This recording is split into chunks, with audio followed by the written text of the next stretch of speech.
राखी की लाज एक वीर बालक की कहानी। दोपहर का समय था।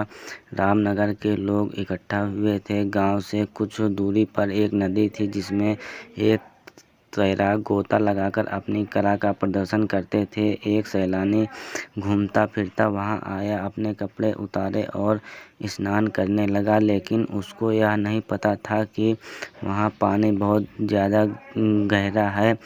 पलक झपटते ही वह पानी की लहरों की चपेट में आ गया और ज़ोर ज़ोर से चिल्लाने लगा।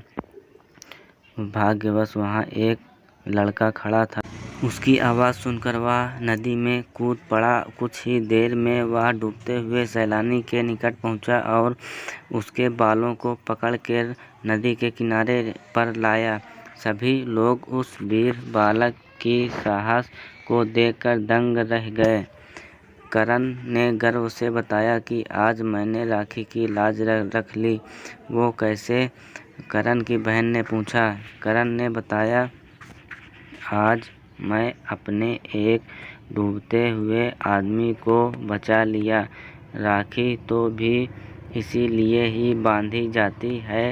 यह सुनकर वहाँ खड़े सब लोग तालियां बजाने लगे और अपने अपने घर चले गए। मतीदास के बलिदान की कहानी। पंडित जी जिस नगर में रहते थे, जब उस नगर के राजा को पंडित जी की गरीबी का पता चला तो राजा ने पंडित जी को अपने महल के पास आकर रहने का प्रस्ताव दिया, लेकिन पंडित जी ने मना कर दिया। उस पर राजा को बहुत अजीब सा लगा और वह खुद पंडित जी की छोटी सी कुटिया में मिलने के लिए पहुंच गए।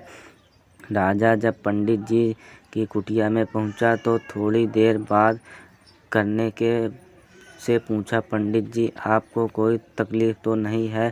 पंडित जी ने कहा। इस पर पंडित जी ने बोला, यह बात तो हमारी पत्नी से पूछ लीजिए। फिर यही बात राजा ने पंडित जी की पत्नी से पूछा। जी।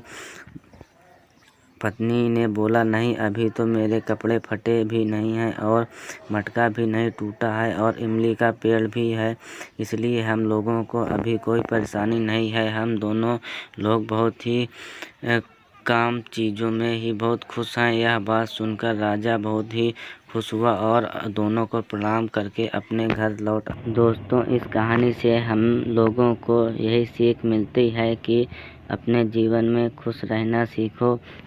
ज़रूरी नहीं है कि आपके पास राजमहल हो तभी आप खुश रह सकते हैं। धन्यवाद। चैनल को सब्सक्राइब करिए। बहुत बहुत धन्यवाद।